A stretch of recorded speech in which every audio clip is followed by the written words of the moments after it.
সংসদে জি bill pass এবং তারই প্রতিবাদে প্রদেশ কংগ্রেস মঙ্গলবার এর প্রতিবাদে সাংবাদিক বৈঠক করেন। প্রদেশ কংগ্রেস সভাপতি এই বিল মানা হবে না স্পষ্ট জানান তিনি এবং প্রদেশ কংগ্রেস সভাপতি শুভঙ্কর সরকার তিনি জানান বুধবার রাজভবনের সামনে কংগ্রেসের তরফে বিক্ষোভ কর্মসূচি করা হবে এবং একই সঙ্গে কেন্দ্রীয় বঞ্চনা নিয়েও এদিন সরব হন কংগ্রেস সভাপতি। বাংলার উন্নয়ন চান বলেও জানান শুভঙ্কর সরকার।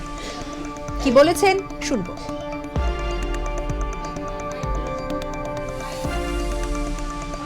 রামজি ফামজি আমরা মানছি না। আমি এইটার নাম দিয়েছি ভিভিজ আমোজ। ওরা রামজি ফামজি করে মানুষের সেন্টিমেন্ট নিতে যাচ্ছে, আমরা বলবো এইরকম নয়। ওরা তো ইন্ডি বলে বলছিল, তাহলে ভিভিজ আমোজ বলতে আমাদের আপত্তি কোথায়? ভিভিজ আমোজ, ওরা যা বলবে তাই আমাদের মানতে হবে এরকম কোনো কথা আছে? গডসের পুজো যারা করে মহাত্মা গান্ধীর নাম তারা বাদ দেবে, তার জন্যই আগামীকাল রাজভবনের সামনে আমাদের প্রতিবাদ।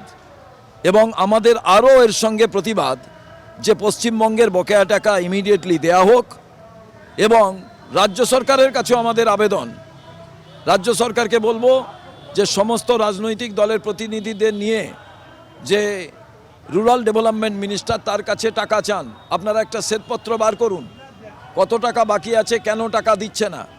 আর কেন্দ্রীয় সরকার বলছে অনেক টাকা চুরি হয়েছে। কেন্দ্রীয় সরকারকে আমরা বলবো আপনারাও শ্বেতপত্র বার করে যারা চুরি করেছে তাদের গ্রেপ্তার করুন।